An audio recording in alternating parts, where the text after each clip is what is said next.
Hey, what is up guys? This is Nishi from MST.TV, back with another Market Watch episode. So the last week has actually been really interesting. There are quite a few different things for us to talk about. We've had several new cards revealed for the upcoming Dawn of Majesty set, which should be coming out later this year. Lots of support for existing older archetypes.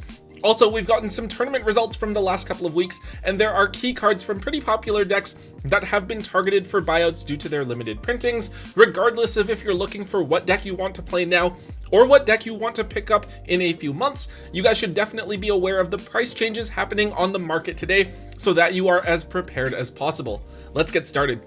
To kick things off, let's take a look at Chronomelie Nebradisc. So Chronomelies are one of the archetypes that will be getting support in Dawn of Majesty, and they get a couple of really cool cards that help the deck to get multiple monsters onto the field, as they are primarily an Xyz-based strategy. I believe that at one point we did see Chronomelies used as an engine to help get rank 4s or rank 5s out onto the field, but it wasn't exactly anything that saw very much mainstream usage. I don't know if the deck is going to be played as a pure strategy, or maybe just used as an engine that's meshed with something else. I believe that on Lithium's channel, he showed off the deck combined with Adamantimators, as the deck does play several different rock monsters.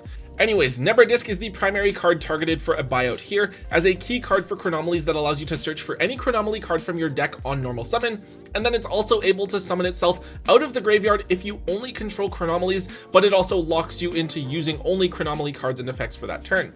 Now this card only has one secret rare printing from way back in World Superstars, which came out back in 2015, a set that wasn't all that popular and didn't contain very many meta relevant cards. Actually, Nebradisc was hyped as one of the cards that was really supposed to help Chronomelies do something, but the hype never really panned out.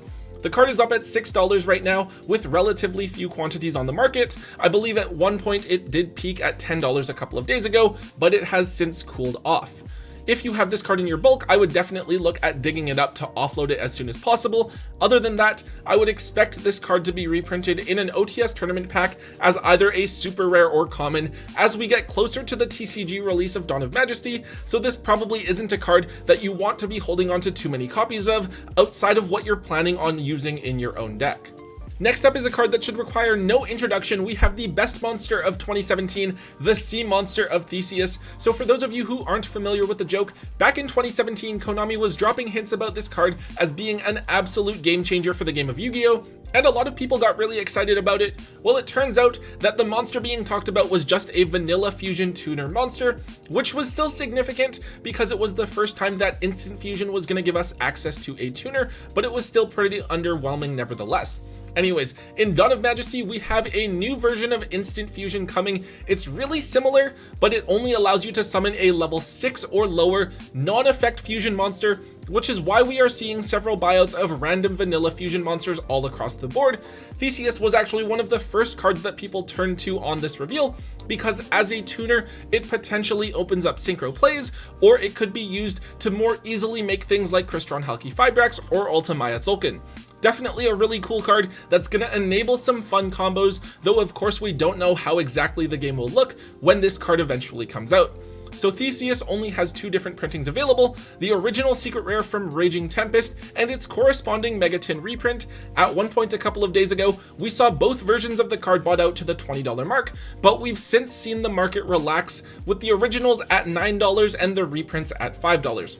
This card definitely wasn't worth buying at $20 a piece, but I do think that at $5, it's worth picking up a copy or two to ensure that you have access to it, especially since the two versions are virtually identical.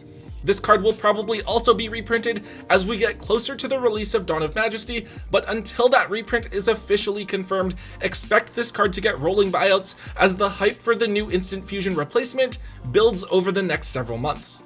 So the last archetype that we're going to talk about today that got support in Dawn of Majesty is Gustos, a pretty underdeveloped archetype from way back in Hidden Arsenal. Gustos are an archetype that have a couple of interesting cards, but everything that the deck does is just really underwhelming. It does have a couple of interesting extra deck options that have seen some generic use in the past, such as Daigusto Emerald and Daigusto Phoenix, but for the most part, pure Gusto cards are really just not that great. Unfortunately, this didn't change too much with Dawn of Majesty. The new Gusto cards are interesting and better than the existing support, but most definitely still not good enough to make Gustos relevant at all. However, this hasn't stopped people from trying to buy out several different Gusto cards. Several of these cards are the DT versions, as Gustos are a dual terminal archetype, but the one that we're actually going to look at today is Pilica, Descendant of Gusto. This card only has one super rare printing from Primal Origin. It has a pretty standard effect where it summons a Wind Tuner from your graveyard when this card is summoned, which can also happen if this card is summoned off of Emergency Teleport, which is really cool. Of course, this card is going to be looked at as a key combo piece for the Gusto deck, able to get 2 cards onto the field by itself so that you can make a Synchro or Link play. Now, Pilica only has one super rare printing from Primal Origin, as it wasn't even reprinted in the Megatons from that year. Because of that, there are actually very few copies of this card available on the market right now, and it has been bought out all the way up to the $30 mark. This is obviously a really ridiculously high price point, but by now, it shouldn't really surprise us when a card that only has one very old printing is from an archetype that is getting new upcoming support. Nevertheless, I don't think Gustos are going to be good even with the new cards, and this is most definitely a card that I would be looking to unload as soon as possible. Alright, so we're on to a couple of cards from some other strategies here. Madolches are one deck that I've seen running around recently, maybe not taking as many consistent tops as Dragon Link or Shaddoll Invoked, but still seeing the occasional success here and there. The deck is really explosive and can OTK your opponent to steal games out of nowhere, and one of the big reasons for this is Madolche Salon, a card that came out fairly recently in Eternity Code. It's basically an on-theme double summon, but it also lets you get access to another Madolche spell or trap from your deck, so it can fetch something like Madolche Ticket or Madolche Knights. It's a really cool card that helps to add a lot of consistency to the Madolche archetype, so even though the deck isn't necessarily top tier, it's still a really scary one that you should have an understanding of for when you are going to go play against it. Anyways, Madolche Salon is still a relatively new card with only one printing, an ultra rare version out of Eternity Code. I feel like for a while, the card was only around $5 or so, but of course, given how Madolche is such a popular deck with a lot of the player base, it has crept up in price steadily over the last several months. Of course, we do have to keep in mind that it's due to be reprinted in the 2021 Megatons, and that reprint will definitely bring this card down to the $2 to $3 mark. Obviously, if it's a card that you see yourself using between now and then, or you just want to have your entire Madolche core together, then of course you should keep it. But if you're sitting on extra copies that you don't need, I would definitely consider moving them now before we get too close to that expected reprint. Another card that we should be keeping an eye on here is Giant Rex. So this is a key card for dinosaurs, even though it is just a one-of.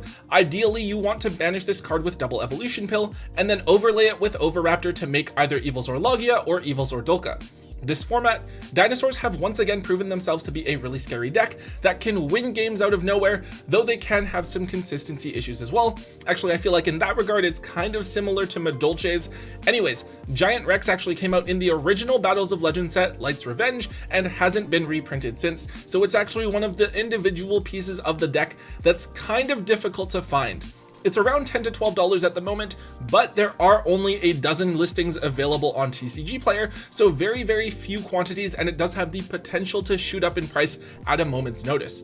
I don't think that dinosaurs are going to be going anywhere anytime soon, especially since they've dodged the last couple of ban lists, though I could definitely also see this card being reprinted in an upcoming reprint set.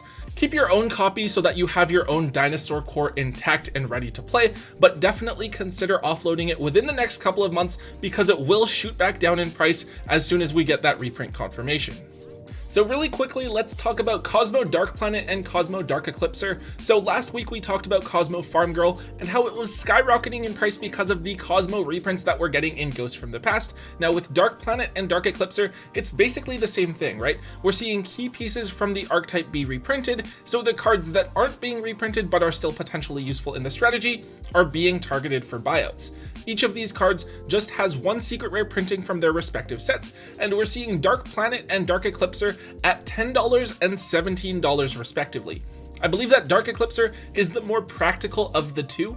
You can summon it with the usual Cosmo tagout effect, whereas you need to banish multiple monsters from your hand in order to summon Dark Planet. However, Planet and Eclipser provide spell and trap negation respectively, so if you're wanting to play Cosmo, each of these cards might be useful depending on what deck you're playing against, depending on how the format looks. Even though Cosmo probably isn't going to be doing anything, even if Emergency Teleport were to go to 2 or 3, it's interesting to see that people are still wanting to spend money on these cards because they could potentially be good in the future, and who knows, maybe we will get some sort of new Cosmo support in the next couple of sets that actually makes the deck viable once again. It definitely depends on what you guys think about the Cosmo deck moving forward and its potential. This might be a card that you want to stay clear of, or alternatively, you might want to pick it up now to get an entire core together just in case. Next up is a pretty interesting one in my opinion. We have Artemis, the Magistus Moon Maiden. So Artemis is a card that has historically been anywhere from $5 to $8 since its release a few months ago, but over the last month since the last ban list, we've seen this card steadily increase in price towards where it is now at the $13 mark. Interestingly enough, it's not because of its effect or anything like that, but just because it is a Link 1 light monster that can be made using Alistair the Invoker. So in the Invoke strategy before, in order to get Mechaba onto the field during that turn 1, you had to have Alistair turn into Almirage and then into Secure Gardna so that you could banish the Secure Gardna along with the Alistair to make Mechaba. Now, however, you get to skip the Almirage and just go directly from Alistair into Artemis. This gives you one extra flex spot in your extra deck, and now that we're seeing a lot of players combine Invoked with Shaddoll's, that extra deck spot is another monster that you potentially have access to, and that can be really critical. The Shaddol extra deck is pretty tight and every single spot counts, so it's definitely worth looking at playing this card if you are running the deck. I think that this card actually has the potential to hit $20 to $25, especially if the Shaddol Invoke deck continues to perform well and doesn't get hit on an upcoming ban list. Remember that Artemis came in Genesis Impact as well, which is only a few months old, so it should be quite some time before we see Artemis get any sort of reprint. That set also wasn't a very popular one, so there should be even fewer quantities running around on the market than usual.